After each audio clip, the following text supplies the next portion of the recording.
Hello and welcome to this week's Thursdays on the Stoop. I'm Julian with Blue Stoop. We're super glad you could make it. Today we have why, how, and where to write about craft and the writing life with Andrea A. Firth. Andrea A. Firth is a writer, editor, and educator living in the San Francisco Bay Area. She is an editor at Brevity Blog, which publishes essays on creative nonfiction, craft, and the writing life every weekday in the year. She is co-founder of Diablo Writers Workshop, where she teaches creative writing and provides developmental editing. She's had the pleasure and privilege of teaching for Blue Stoop more than once. Andrea has an MFA in creative nonfiction from St. Mary's College of California. She was a finalist for the Missouri Review's 2021 Perkoff Prize in Nonfiction, and her work has appeared in Dorothy Parker's Ashes, Allium, the Coachella Review, among others. Learn more about her and read her recent work at andreaafirth.com, which I will put in the chat in a moment. Andrea, take it away. Thank you, Julian. And it's always nice to be back with the folks at Blue Stoop and Thursdays on the Stoop. So we're not that big a crowd. So if you have questions, feel free to use a question emoji or wave to me. Julian's going to keep an eye on the group too. So if I don't catch it, he can put. I don't mind questions coming in as we go along, and I think the content that I'm going to present today might warrant that. And then we'll have time for question and answer at the end. So, please feel free. And comments too. I think we all can learn from each other. You can also put questions in the chat, and I'll try and check that periodically, but I'll definitely go through it at the end. So I'm going to go ahead and share my screen.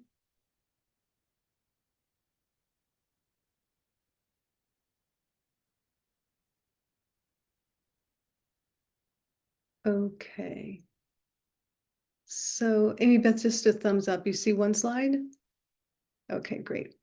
Okay, so welcome to Why, How, and Where to Write About Craft and the Writing Life. This is something that I do fairly often as an editor and writer for Brevity Blog, and I've been thinking about, putting it into a presentation and talking about it and, analyzing how this works a little bit more. So I'm really happy to have this opportunity to be here on the Stoop and do that.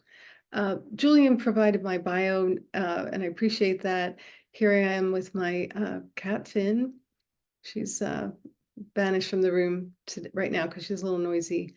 I include this slide because you will get the slides from the presentation afterwards as a PDF. And I just wanted to point out that they're clickable slides. So if there's something underlined, that means it's linked. So if you clicked here, you'd get an email dialog box would pop up. Or if you clicked here, it would take you to my website. There are a number of slides that have clickable links so that you can get to the different essays that I'm going to talk about today. Okay, so what writing about writing, what we'll cover.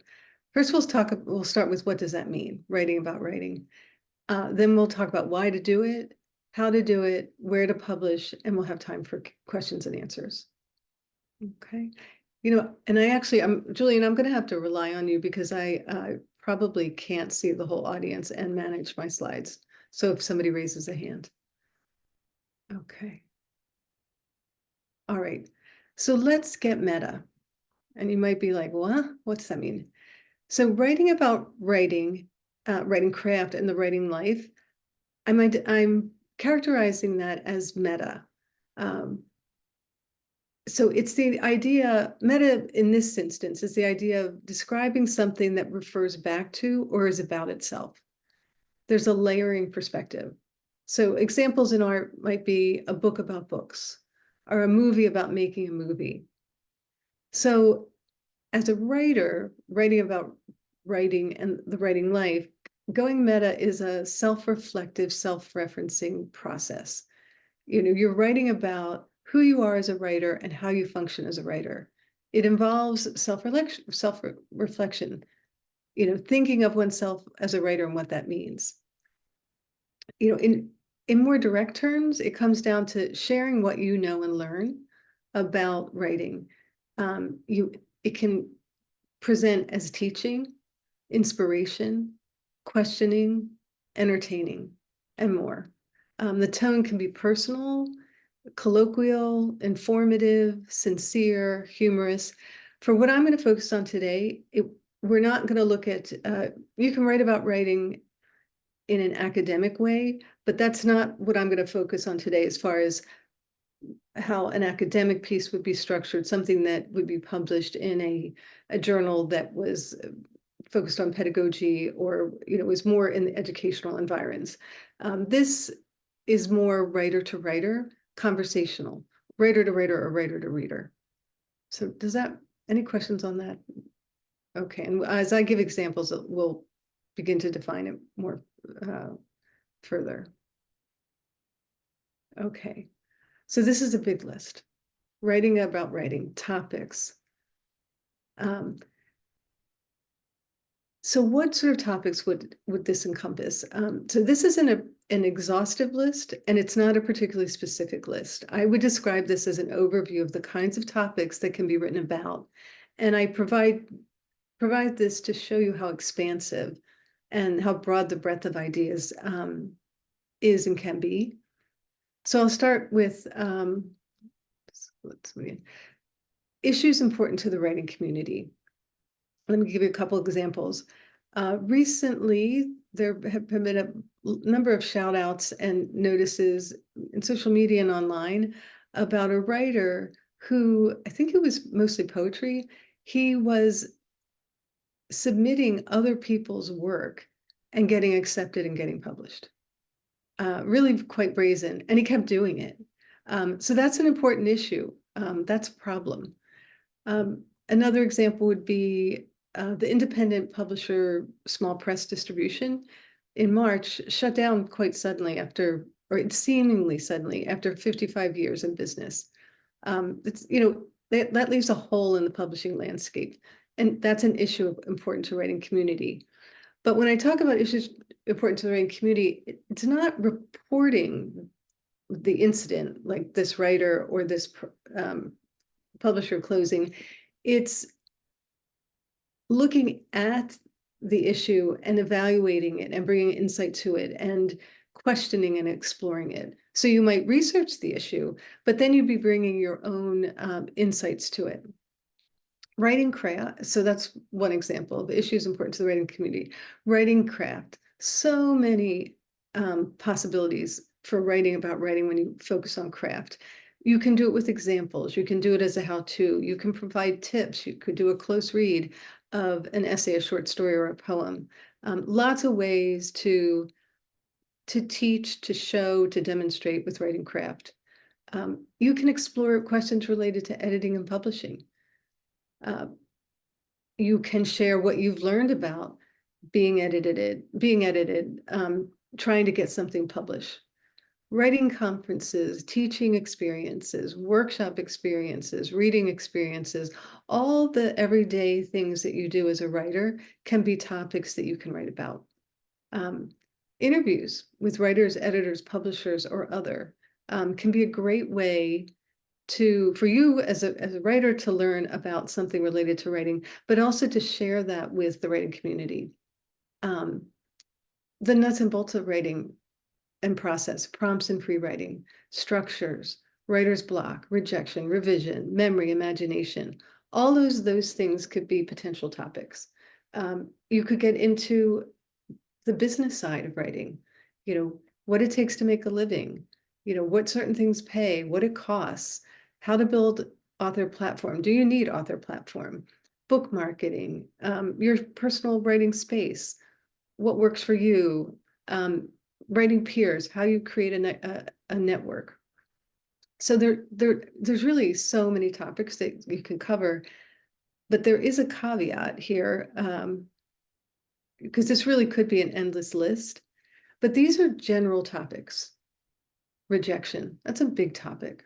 Revision, big topic. So the next essential step, an important step, would be to take the topic and narrow the focus to make it specific, to identify a specific question or aspect to explore, to create a fresh take or approach using your personal experience. Or maybe it's research and alongside your personal experience. So while I opened with this idea that going meta requires self-reflection and thinking on about your writing experience, effective approaches to this kind of writing start with that and then move beyond the rumination and move beyond how I feel to share a clear takeaway. So here's my story. This is what I've learned through this process, and here's how you can apply it. Here's what you can do with your writing now that you know this. I mean, that's one approach. I'm going to give you several examples, but it's beyond saying it's beyond just thinking about. It's then kind of creating some steps to a conclusion, to a through line, to something that the reader can then take away and apply during their day in their writing process. So let's look at any questions so far. We're still a little in the abstract, and we're going to get to examples soon. So why would you do this kind of writing? You're busy with your poems and your novel and your essay collection. Why would I write about writing? So I would start with, think about what you read about writing and writing life and what interests you and why. So that was one place. Start with what you've already read about writing, but then start with what you don't know. What are you curious about? What do you want to explore and learn more about? It's an opportunity for you to evaluate and dig into writing process and writing life. Start with curiosity. So a couple of examples I'll share. I have a journalist background, and so I like to do interviews, and I'm comfortable working and writing in that format. And what I like about it is getting to learn something new, along with gaining access to another writer, one-on-one, not necessarily in real life, but usually in the virtual world. So like if I see a new craft guide, I might reach out to that author and propose an interview so that I can learn more about their book, and then I can share that out in the world. I mean, you really could do that with any book. It wouldn't have to be a craft guide per se. Another example, I recently went to Texas to witness the eclipse, me and probably several million other people. And I knew I wanted to write about my experience with the eclipse, but I also knew a lot of people were going to be writing about their experience with the eclipse. And I was trying to figure out a fresh way, a different take, and how to process what I experienced. In Texas, the prediction for like the 5 days I was there before the eclipse happened was clouds, rain, and lightning and thunder. So I was thinking through, what if I spend all this time in Texas and I never see the eclipse? And so what I ended up doing in the end was writing about going to the eclipse. I was thinking about the narrative arc of my 5 days, what was happening. And so I ended up doing a braided essay where I shared my story shared the story of witnessing the eclipse, but I braided it with how narrative arc builds in a story. So that's one example. I'm going to give you several other examples by other writers. Why else write about writing? It's really an act of literary citizenship, because you probably aren't going to, in monetary terms, make much or any money from this kind of writing. But to share, to instruct, to inspire is a way for you to give back to the community and for the community to learn from you. And it really does feel good. And I'm going to share my experience with Brevity Blog. That kind of give and take really is what we're about. Writing, and until you get the it's not easy to make money as a writer, and I think it's wonderful how we support each other and lift each other up, and here's a way to do it. If you go through something, that you share it and you can teach and motivate. It's a place to practice and to develop your essay writing skills. So I'm going to qualify this. Writing about writing in the writing life applies to writers of all genres, poets, novelists, fiction writers, and nonfiction writers. Often, this kind of writing is presented in an essay format, but that's not the only way that it gets presented. I'll be showing you examples of essays, but you could get very meta and write a poem about writing a poem. There are other containers, and I'll show you some examples that this kind of writing can be presented in. So it's a place to practice and develop your writing skill. It can be to provoke thought or provide a call to action. With that said, today I'm not going to cover op-eds because I think op-eds require a specific kind of approach and take and skill. And while that could fall under this umbrella, it's not something I'm going to focus on today, just given the time we have and what all we're going to cover. Why else write about writing? To engage with and create community. Writing can be very solitary. This kind of writing is often in the places that it is published, provides right there in that location a way for readers to comment and to ask questions and give feedback. And just by doing that, people come to know you. So it's a great way to build your community, meet other writers. Any question? Okay. So why else write about writing? To get published. That's a very valid and important reason, and it's a-okay. It's to say, it's validation. I'm a writer. You might be spending months, years on a novel, a collection of essays, a memoir, that's all part of the process of getting it written, and then the process continues with querying and trying to get it published. Along the way, you can be doing this kind of writing and getting some clips and getting published and experiencing working with an editor. So to get published is, I think, an important and valid reason of why you might want to do this kind of writing. To establish your expertise. So, and this coincides with to support your work as a teacher, an editor, or a publisher. It could be in other aspects of the writing world as well. So when you write about writing and write about the writing life, you're showing how your writing process, you're showing how you function as a writer. If you're trying to teach, it's a great way for exposure. You're writing about craft, people see what you know about writing craft and how you present it. And that can bring them back, maybe to take a class from you, maybe to join a co-write. It could support your work if you provide developmental editing, if you have a press. Again, so I think it's really nicely enveloped in this idea of sharing what you know and giving back to the writing community. And then the payment that you receive, while it might not be in dollar bills, it can be in recognition, in developing community, in developing a following. So it can be part of building platform and gaining readership. And it's a way to be part of the conversation. Way to be part of the conversation. Okay, so any questions? I'm just gonna look. Okay. So now we're going to move on to how to write about writing and the writing life. First, we'll talk about generating and refining ideas. So we had all those topics that were, that were large and not specifically defined. So we're going to talk about how we refine ideas and then follow with a how-to. So I'm going to share several examples from Brevity blog. That is not the only outlet for this kind of writing. There are many.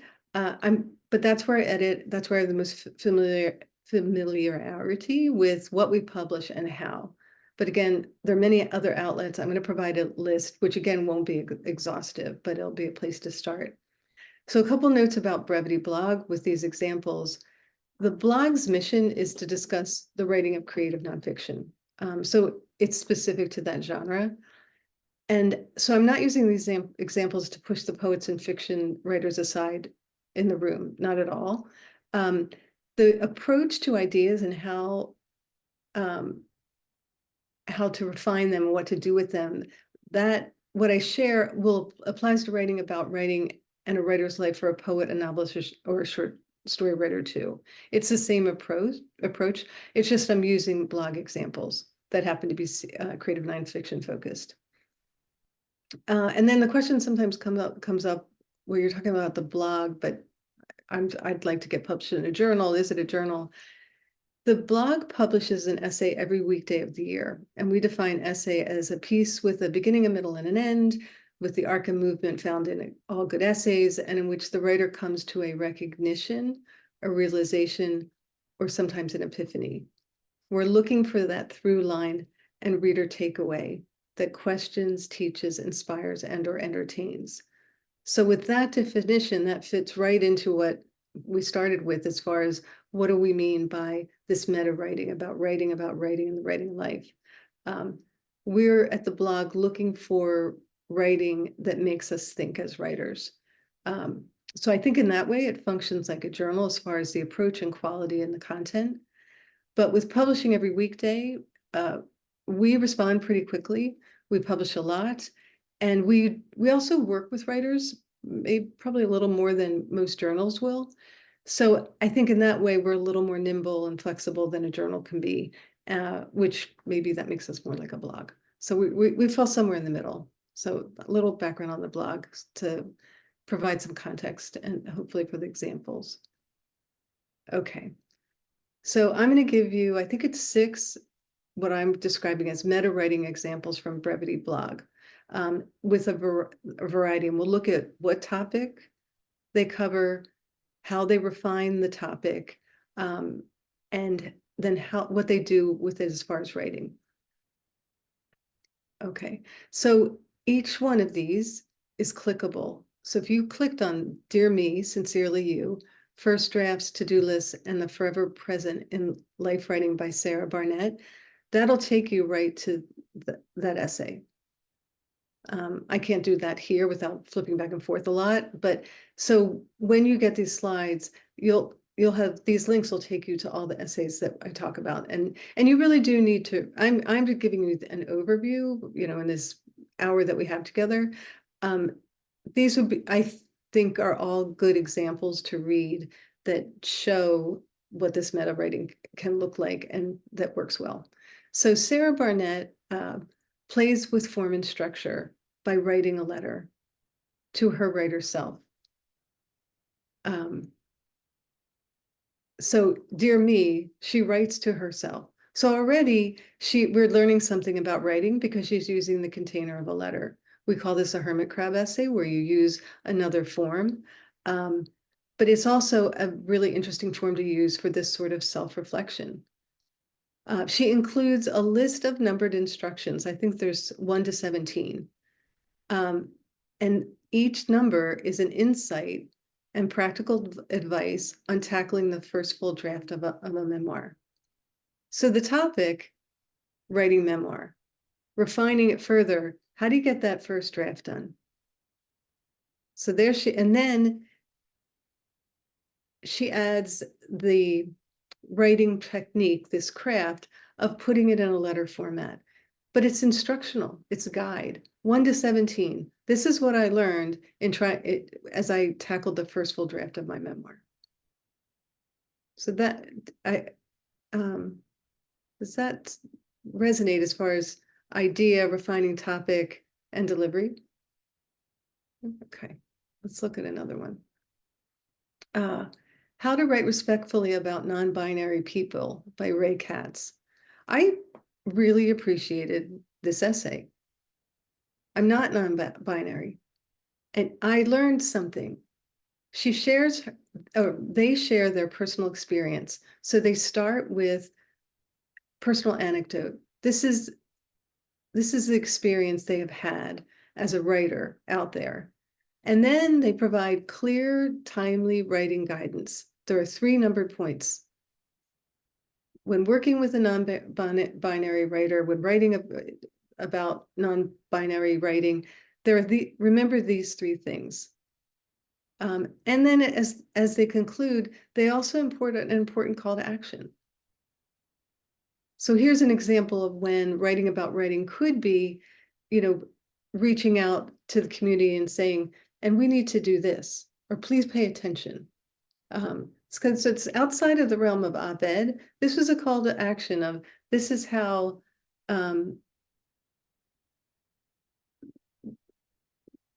to approach this. It's a very good piece. Okay, let's look at a couple others. How to Write About the Boy You Once Loved, a guide by my 18-year-old students and me, by Maddie Frank. So she's drawing from her teaching experience, and she pulls in experience from the classroom. She uses a playful second person point of view. So she entertains us. And the entertaining can be the takeaway. Entertaining can be what you set out to do. It can definitely be part of it and makes it really fun. So she shows us how to explore our awkward past, this relationship, around 18.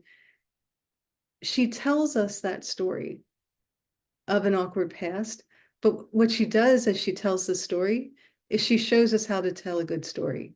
So that's the meta part of it. That's the layering. Here's the story of my awkward self at 18, and this is how you tell the story of your awkward self at 18. She's funny. She includes self-deprecating humor. So she both teaches and entertains. Zen and the Art of Querying by Deborah Lindsay Williams. So Deborah braids together memories, metaphor, and humor. She's also very funny. And she shares, so she's talking about the difficult process of querying a book. That's one braid. And then she braids it alongside anecdotes of raising her kids and trying to get them to listen and hear her. And that's alongside querying a book and not hearing and not hearing and not hearing. So it's a very funny take, but it also really does show you as a writer what it's like querying a book. There's how-to in it, but there's also, this is the experience. This is, I had to learn a lot about patience, just like I had to learn about patience raising my two boys. So there's the topic of querying a book, and then she drills down into how she gets through that, how she can, be patient enough to wait. Okay. Two more. Just Write a Paragraph on Assignment in Outback, Australia by Denise Mills. So here she starts, it's an anecdote. She tells her story of being, apologize for the typo, being in the Outback and how she struggled to write what she was assigned to do. So she was a journalist, a travel journalist, and she had an assignment to go to the Outback and write about a certain place. And she gets blocked. And she's there in the Outback in the tent. The boyfriend's, cleaning the water that they're drinking, and she just can't get started. And she's telling this story of being in the Outback and not being able to write the story. Again, it's a writer writing about writing, and then she puts the other layers. Then she writes about this experience. She writes, the whole essay is a single paragraph. And one of the points that she conveys, she shows us how to tell a good story and also how to get down to writing. She does it in scene. They're really well chosen details. There's a dialogue back and forth with her boyfriend. There's poetic language, all great writing about what happened in the Outback, but it's also about how to write a good story and get down to writing, which she was struggling to do. So again, it's the layers, it's the double lens. Okay. The Myth of the Extrovert by Allison K. Williams. So Allison K. Williams is a longtime editor at the blog and often writes for the blog and often writes, she has a lot of experience with writing about writing, teaching about writing, teaching writing. She has a book on 7 drafts of a novel. She has a lot of experience, so she often imparts her expertise. She's also funny, and she also, often goes to the counterintuitive. So here she dispels the idea.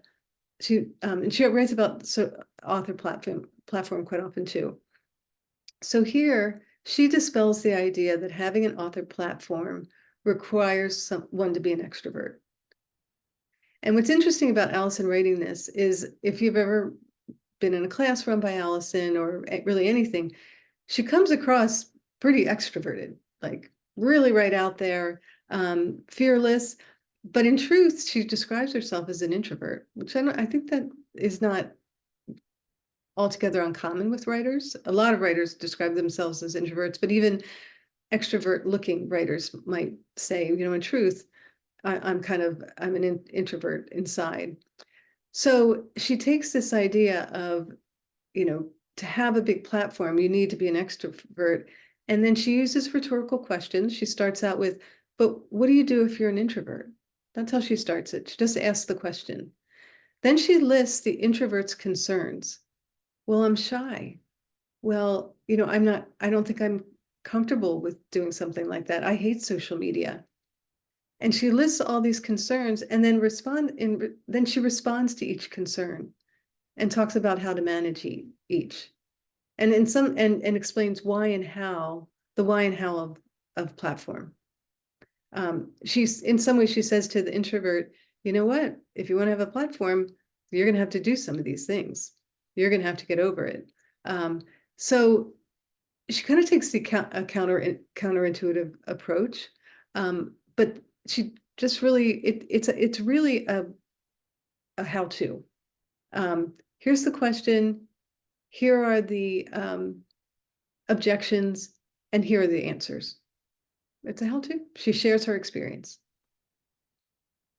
Okay. Let me just stop and any questions, comments? Questions? Okay. All right. So I wanted to have you leave with a template. So the examples that we just looked at used a lot of different craft and approaches. Somebody uses a letter, people are using humor, rhetorical questions. There are a lot of different ways that you can write an essay or other piece about writing and the writing life. But we have I couldn't find the blog post, and I'll send it in the follow-up. I just couldn't find the link. I apologize. And this, I want to credit Allison, had done a blog post about how to write a brevity blog essay in an hour. And to be honest, even with her wonderful guide, I don't think I can write one in an hour or even close. I'm a slow writer, but that's pretty fast. But so I took that and distilled it down into the different parts. These are the elements of what an essay on writing about writing or the writing life. If you have these elements, here's a way to go. This is a linear approach. It's not the only approach, but you could map it out this way and then decide to play around, like, no, I'm going to start in media res. I'm going to move some things around. But I think it's actually a decent template for the elements of an essay on writing, a meta essay. So one, you start with a hook. Something funny, something intriguing, something counterintuitive. That hook could start in the title, and often does. So like the piece I wrote about the eclipse and narrative arc was titled Chasing Narrative Arc, One Writer's Path to Totality. It gives a heavy hint on what the essay is going to be about, narrative arc, the eclipse, but it also, maybe it's just a simple play on words. It's a little counterintuitive, chasing narrative arc versus chasing the eclipse. It could be that you open with something funny, something intriguing, you start in scene, and you drop the reader right in to what's going on. So have a hook. Problem statement, number 2.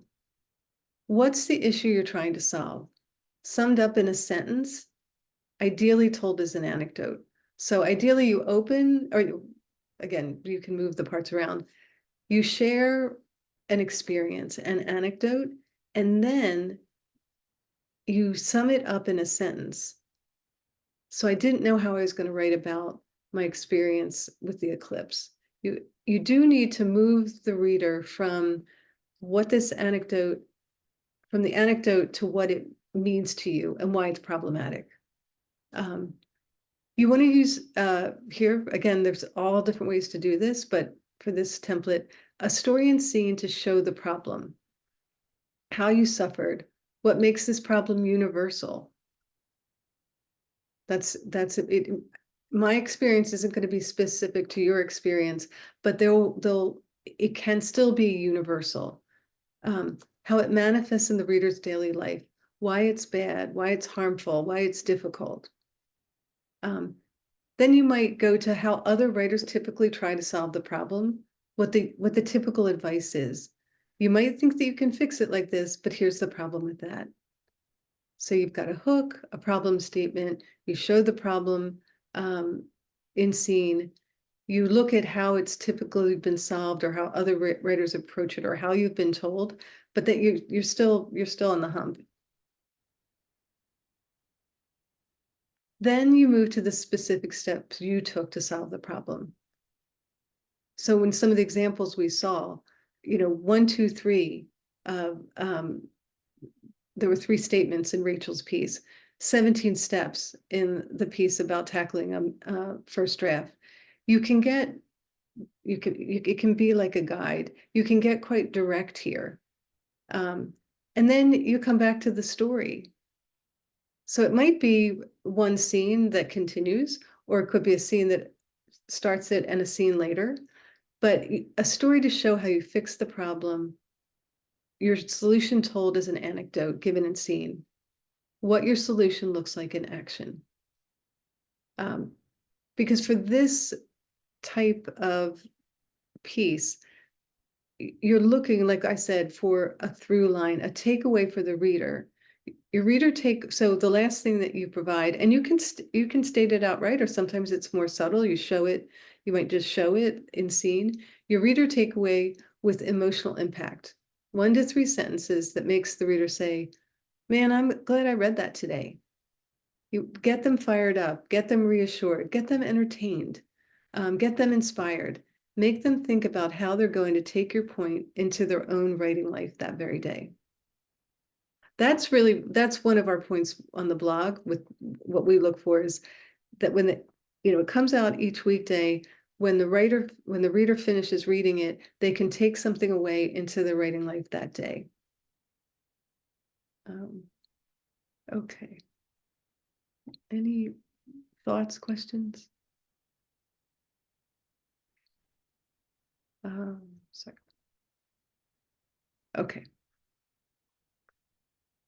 Now I'm going to talk about where to publish writing about writing. So this list here, I didn't link all of these. And again, the list is much larger, but this is a list of journals, blogs, outlets that focus all or in part on writing about writing in the writing life. It might not, like the Brevity blog, that's what we do. Jane Friedman's blog, that's what she does. And I'll talk a little more specifically about those. So because I didn't link them, I did provide this link here. This was came from the folks at Authors Publish, which is it's a pretty good resource for writing and writing for writers. And it was a piece called 15 Places That Publish Writing About Writing and Publishing. And most of these are on that list. So if you go to that article, they link to each of these and they provide a little summary. So that's kind of helpful. You can get a sense of what each of these outlets are like. I'm going to talk about some of them that I'm familiar with. And so I've talked a lot about the blog. It's for creative nonfiction. Jane Friedman's blog. So she also has the Hot Sheet, which is a paid newsletter for subscribers. Her blog is free, and she publishes on a really wide range of writing topics, writing life topics, the business of writing, and you can write for her. And, you know, how many are familiar with Jane Friedman? Like, do they know who she is? She's kind of the guru of creative writing business. And she's been around for a long time. She knows a ton about publishing and writing and editing. I have to say, I don't think her presentations are really stellar, and she does a lot of speaking. But I do want to encourage you that her blog is accessible to you. You know, I remember the first time I pitched her, and I think she mostly likes a pitch first, but she did. You can submit a completed piece. I remember being, you know, like nervous, like this is gonna really happen, and I literally got a response within a day. She's super responsive, and she was super receptive, and and underwent like little to no editing. I mean, I did work really hard on it. She has a huge following, you know, 20-30,000 people read her blog. But my point is, you can do it. You don't have to be some big name. If you know, take your time, use a template, you know, do the work to explore a topic, refine it, say something, have a through line. You can publish in Brevity Blog, you can publish in Jane Friedman's blog. The first step is when you're moving to publishing about writing. It's just like when you submit to a journal your creative writing. The first thing you have to do is you need to read the blogger journal. If you need to read the part that focuses on writing and writing life, and see what kinds of things are published there, see what the approaches are, see what the tone is, see what the length is. You just can't get around that. You know, Brevity Blog, you can sign up to have that come to your inbox each morning. If you get too much email, you just go to the archive when you want and read a handful of them. You read the ones I gave you. You'll have a sense of what's published on the blog. Same thing with Jane Friedman's. I'm sure you can access the archive. Authors publish. I haven't published with them, but they also regularly have articles about writing across genres. Hippocampus is specific to creative nonfiction. They have two categories. One's called craft and one's called writing life. They specifically publish pieces about craft and about writing life. And you submit to there and they have specific guidelines. Chill Subs. So Chill Subs is this new, relatively new, it's over a year now, database where you can look for literary journals. They have a educational arm that also has a magazine called Write or Die. And it's relatively new. Write or Die, it existed before and then merged with Chill Subs, but still 2 to 3 years old. They're constantly putting out calls for, you know, we're looking for essays about writing and the writing life across genres. I do think the bar of entry is a little lower just because they don't have the volume that, although I don't think Jane Friedman, she publishes her blog all the time. So and just like Brevity, we're publishing 260 essays a year. The hit rate's better because of you know, it can be a numbers game. So I would recommend you check out Write or Die, because I think there's opportunity there. Writer's Digest, Poets and Writers, Craft, they're long-standing journals that have been around for a long time. Probably harder to get into, but not impossible. They have clear guidelines. They're easy to access. Writer's Digest really kind of likes the how-to kind of format. Same thing with Poets and Writers. Craft, I find, is a little bit more academic, a little more cerebral, I call it. And they have they publish interviews, and they're quite specific in their guidelines, and you can look at good examples. Online, Electric Lit and Lit Hub, publishing all the time, real wide range of topics. So if you write science fiction or fantasy, that association is open to receiving craft and other pieces related to the writing of that genre. Also author, so these are new to me that I read about in this article. Author funds for writers and the artisanal writer, same thing. You can go and check those out. But my big takeaway is, one, go to the website and read essays and articles, see what they're about, get a sense of the length, the tone, the content. Two, go to the guidelines. Three, go to the guidelines. Four, go to the guidelines. You have a much better chance of following their guidelines and formats. You have a much better chance of getting published. Some of these will want to pitch and some will take the whole essay. Brevity blog, we take whole essays, but if it's an interview, we ask for a pitch. So I did want to mention too about one thing I haven't touched on is book reviews. And again, like the op-ed, but even more so, book reviews, unfortunately, the outlets for book reviews are shrinking. But that also, I think, is a specific skill and experience. And there are, for the true book review, like the New York Times kind of book review, there are specific outlets. And usually you would be someone that has read a number of books in the genre. You might be solicited. So that's kind of a whole other animal. So I didn't go over book reviews today. I wanted to say, but about pitching, we don't do book reviews at Brevity Blog, but we will do craft-focused interviews. So two writers in conversation, where it's not a review, it's not a summary of and a plug for the book. It's pulling out the craft focus and asking questions related to that. You know, this is a craft book about revision. So it's going to talk about revision. I did an interview with Grant Faulkner when his book came out, called Brevity. You know, he's really been involved in the whole Flash movement and Flash writing for a long time. So we talked about, writing Flash, which it supports his book, but we really got into content.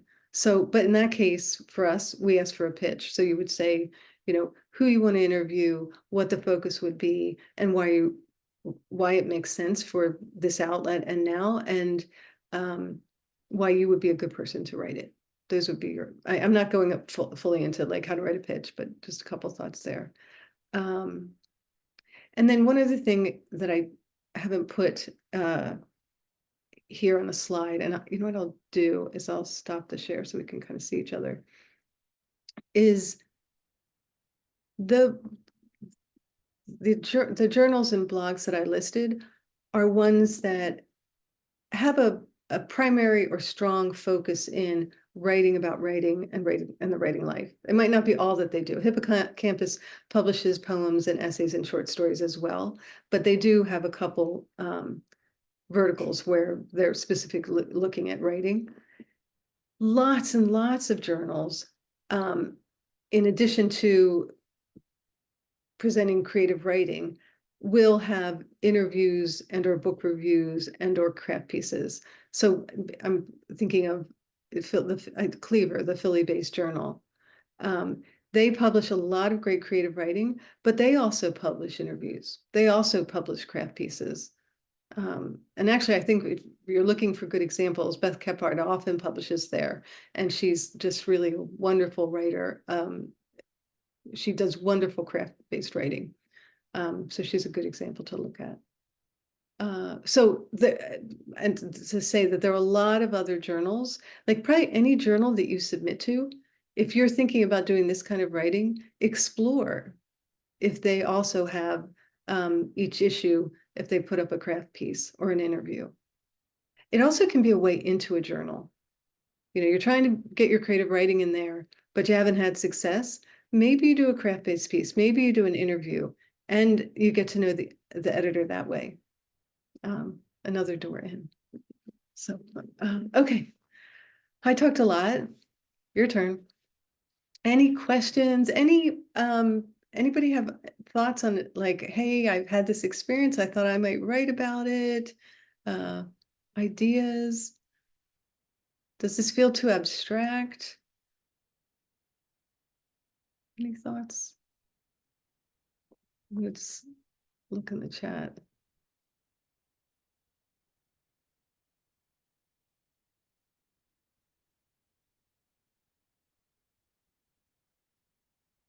Cleaver also publishes craft essays. Love, Jane.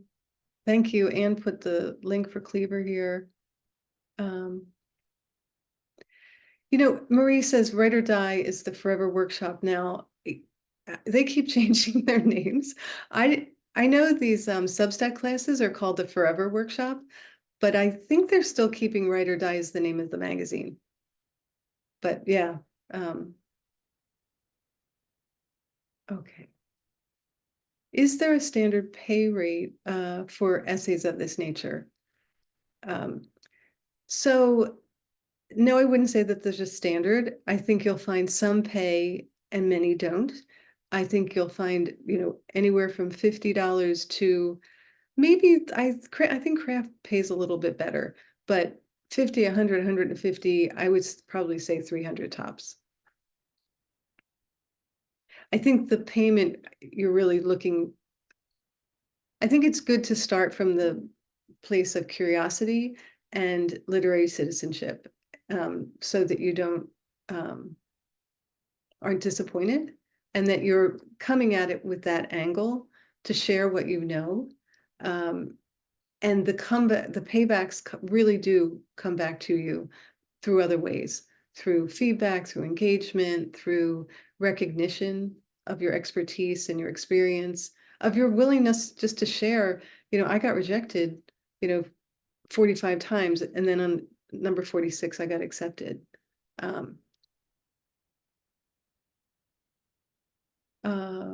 What about essays about teaching writing? How one learns from one's students? Yeah, it's a great idea. One caveat to that, because I actually just came across this in a piece that came through, is if you use examples of what happens with your writers in workshop, you have to get their permission, because workshop is by definition, a safe space, a place where a writer can come to share. And, you know, when I teach workshop, one of my guidelines is what happens in workshop stays in workshop. I don't even really want the writers in workshop to be talking about it outside of that space. And especially if you're working with undergraduates, you know, the expectation when you're in any, or really any writing class space, but undergraduates, MFA programs, the participants are not expecting to find, you know, their bloopers or even their examples or what they're writing about outside the classroom. Now, it could be that they'd be totally fine with it, but you do have to ask. And me as an editor, if I see that and something that comes through, I then ask the writer, did you get permission?